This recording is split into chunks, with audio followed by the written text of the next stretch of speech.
हाय, तो हमने पार्ट 2 में जो है हम रेट्रोग्रेड डिग्रेडेशन के बारे में बात कर रहे थे। इसमें 2 पार्ट्स होते हैं। हमने सेल बॉडी का पार्ट कवर कर लिया। उसमें होता है क्रोमैटोलिसिस, फिर ये सबका डीजेनरेशन हो जाता है और फिर सेल जो है स्वेल हो जाती है, बड़ी हो जाती है, उसके न्यूक्लियस बाहर फेंक जाता है। तो अब हम आगे करते हैं। सेल बॉडी का पार्ट हो गया, तो now let's come to proximal part.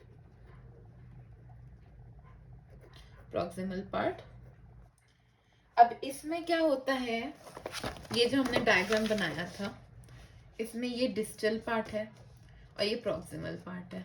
अब हम इसके डिग्रेडेशन की बात करेंगे। तो degradation of part that is still attached to the neuronal, मतलब न्यूरॉन की सेल बॉडी। तो इसमें ना ज्यादा चेंजेस नहीं होते हैं, does not have much changes. जो चेंजेस होते भी है ना, they are similar to the distal वाला, ठीक है। और इसमें जो है degradation is up to first node of Ranvier, मतलब कि जिस कट से है उसके फर्स्ट नोड ऑफ रैनवियर तक डिग्रेडेशन होता है, और उसके आगे भी थोड़ा बहुत हो जाता है, ज्यादा नहीं होता। फर्स्ट फ्यू लिख देते हैं फिर यहाँ पे, first few nodes of Ranvier.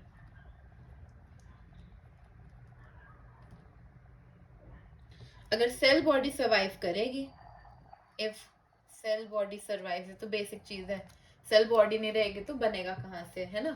तो सेल बॉडी रहेगी तो रीजनरेशन होगा, सेल बॉडी नहीं रहेगी तो रीजनरेशन नहीं होगा। Cell body survives, there is regeneration.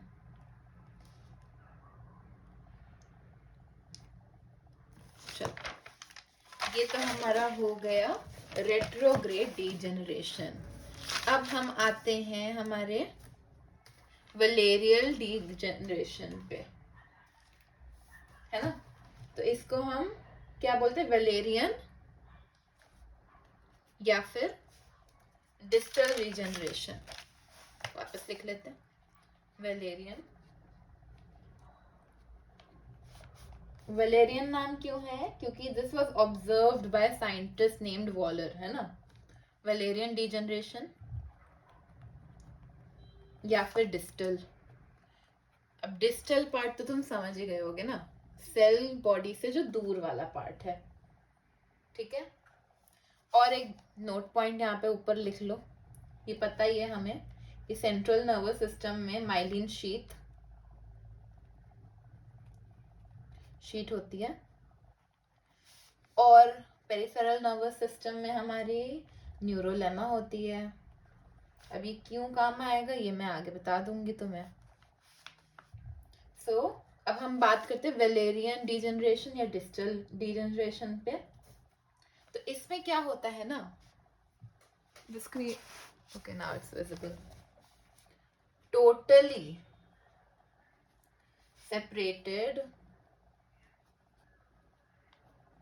From cell body, है ना। टूट गया तो एकदम ही अलग हो जाएगा। तो इसमें क्या होगा, कंप्लीट डीजेनरेशन होगा, कंप्लीट डीजेनरेशन। सिंपल सी बात है, सेल बॉडी नहीं रहेगी तो ये बनेगा कहां से, ठीक है। अब ये जो है पूरी लेंथ ऑफ फाइबर में स्टार्ट होता है ना, starts in whole length of fibre. और कितना टाइम लेता है ये, स्टार्ट्स एट 24 आवर्स, है ना। शुरू 24 आवर्स पे, फिर कब तक कंप्लीट करते हैं, 3 वीक्स में कंप्लीट करेगा। अब हम बात करते हैं इसके हिस्टोलॉजिकल चेंजेस की, ठीक है।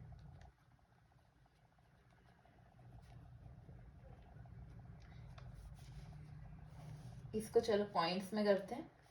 पहला जो है वो है न्यूरोफाइब्रस, जो है वो स्वेल हो जाती हैं, बड़ी हो जाती हैं, स्वेल हो गई तो बड़े होने को हम क्या बोलते हैं, टॉर्चुअस। टॉर्चुअस हो जाती हैं और फिर क्या होगा, दे विल डीजेनरेट और डिसअपियर, ठीक है। ये तो हमारा हो गया पहला हिस्टोलॉजिकल चेंज। अब सेकंड क्या होगा, myelin sheath this also degenerates और डिसइंटीग्रेट्स। तो पहले हमारा neurofibrils they swell up and they disappear. Second हमारा माइलिन शीथ डिसइंटीग्रेट्स। अब किस में डिसइंटीग्रेट करेगी, into fats. Myelin sheath will disintegrate into fats. और उससे क्या होता है, fats these they are partly removed by macrophages,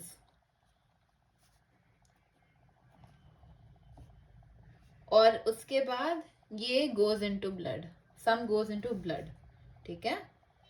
तो ये जब रिमूव होगा मैक्रोफेजेस से तो this goes into blood, simple सी बात है, ब्लड इसको वॉश ऑफ कर देगी। चलो ये तो हमारा क्लियर हो गया है एकदम, है ना। अब देखो वॉलेरियन डीजनरेशन पे हम आगे बढ़ते हैं। इसमें क्या होता है, न्यूक्लियाई, अच्छा ये पॉइंट मैं अभी बता देते तुम लोग को, जो सीएनएस और पीएनएस वाला था ना। सीएनएस में माइलिन शीथ होती है और पीएनएस में न्यूरोलेमा होता है, ठीक है। कंप्लीट रीजनरेशन के लिए हमें रिक्वायरमेंट होती है न्यूरोलेमा की, और सीएनएस में क्योंकि ये होता नहीं है तो रीजनरेशन, मैं री बोल रही हूँ आर वाला, regeneration will happen outside of central nervous system, inside of peripheral nervous system. चलो अब हम इसके आगे बढ़ते हैं। न्यूक्लियाई, अब हम डीजेनरेशन पे वापस आ गए, ठीक है। Degeneration, nuclei of Schwann cells जो होती हैं वो मल्टीप्लाई कर जाती हैं अंदर ही, इन माइटोकॉन्ड्रिया। सिंपल है, तो न्यूक्लियस बढ़ जाते हैं स्वान सेल्स के। तो ये कितने दिनों में होता है, this happens between 4 to 9 days। और ये होता कब है, आफ्टर सिक्रीशन,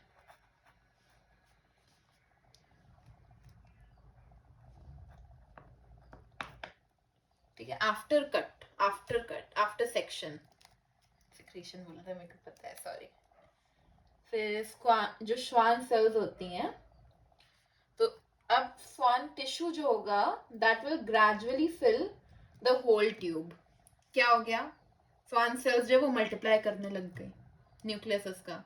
फिर जो ये टिश्यू है ना, this will fill the whole tube, जो कि खाली जगह बची थी ना कटने के बाद, will fill the whole tube.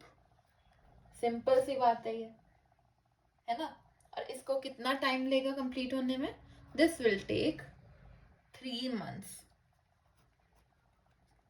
Simple है, ये पूरा होने में इट विल टेक 3 months। और ये जो है ना, ये जो होल ट्यूब भर रहा है, तो इससे क्या होगा, जो प्रॉक्सिमल और डिस्टल एंड के बीच की जगह है वो फिल हो जाएगी। तो they form a bridge between proximal and distal ends of nerve fibers। और ये कितना होगा, this will happen 1 to 2 millimeters per day। सही है। अब हम आ जाते हैं आगे और इसके बेसिक पॉइंट्स लिखते हैं। जो न्यूरोलेमल ट्यूब्यूल होती है ना, that will start to shrink now, क्योंकि ये तो अब बन गया ना। न्यूरोलेमल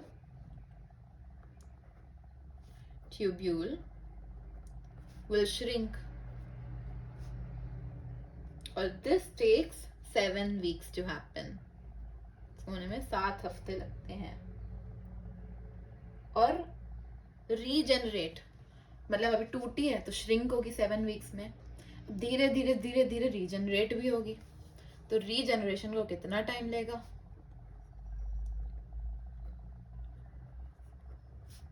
टेक्स 18 months।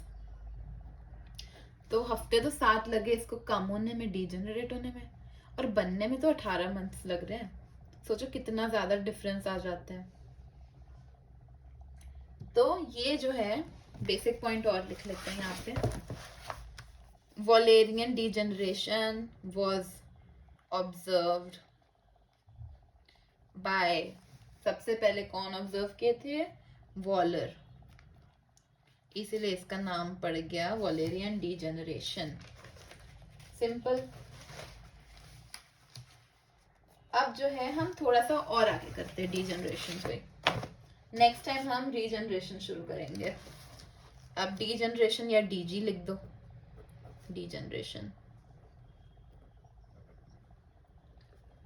है ना। इसको मैं थोड़ा सा और बता देती हूँ। उसमें नर्व कंडक्टिविटी,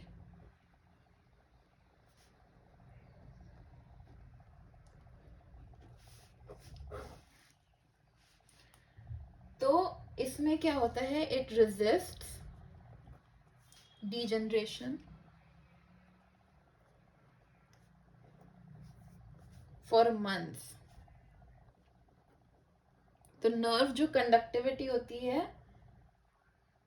नर्व एंडिंग,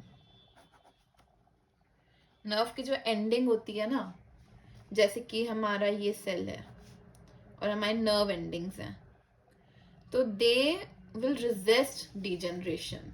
जितना टाइम तक आप रेजिस्ट कर सकते कि नहीं यार, नहीं अभी आ जाएगा, अभी हो जाएगा, ठीक ठीक हो जाएगा। बट अगर ठीक ना हो, if nerve fibres don't regenerate, तो फिर नर्व एंडिंग एट्रोफी कर देती है कि नर्व एंडिंग भी बोलते चलो यार अब तो नहीं हो रहा कुछ भी, मैं भी चली जाती हूँ। ठीक है। सो ये पहले तो बहुत महीने रेजिस्ट करती है।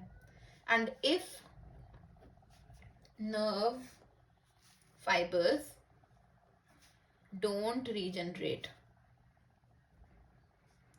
तो क्या होगा?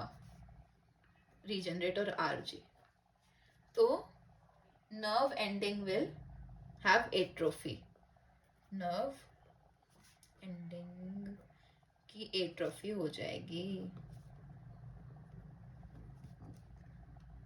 ठीक है। ये तो हमारा हो गया नर्व एंडिंग के बारे में, degeneration. Now will talk about degeneration किस टाइप का? Trans neural. ये क्या हो गया? Neural degeneration. तो बेसिकली क्या होता है ना कि तुम देख रहे हो यार मेरा फ्रेंड तो पढ़ नहीं रहा है, चलो अब मैं भी नहीं पढ़ता, क्या फर्क पड़ता है, राइट? तो तुम्हारा फ्रेंड तो डीजनरेट हो ही रहा है, तुम भी उसके साथ थोड़े से इन्फ्लुएंस में आके डीजनरेट हो गए, तो that is trans neural degeneration. The neuron next in chain also shows some degeneration changes। तो इसी को हम बोलते हैं ट्रांस न्यूरल डीजनरेशन। चलो एक लास्ट पॉइंट कर लेते हैं आज, इसके बाद हम रीजनरेशन शुरू करेंगे। Disuse atrophy. Now what is disuse atrophy? नाम से ही पता चल रहा है। ठीक है। एट्रोफी का मतलब टूटना, डिसयूज का मतलब काम ना होना। तो जब नर्व्स फंक्शन नहीं करती हैं तो वो डीजनरेट कर जाती हैं। तो नो फंक्शन, देयरफॉर डीजनरेशन। ये और कहाँ पे हमने देखा है, पोलियो के पेशेंट्स के हाथ पतले पतले हो जाते हैं क्योंकि मसल्स उसकी काम नहीं करती, तो वो डीजेनरेटिव एट्रोफी हो गई, आपको फ्रैक्चर हुआ, फिर आप देखोगे अरे मेरा हाथ तो बहुत पतला हो गया. But why does that happen? Because your muscles are not working from there. अगर मसल्स वहाँ की काम नहीं करेंगी then that would lead to disuse atrophy. तो अब मसल्स में सिर्फ क्यों, नर्व्स बोलते मेरे को भी करना ही है, then they also start doing disuse atrophy. चलो अब नेक्स्ट पार्ट में we are going to talk about regeneration.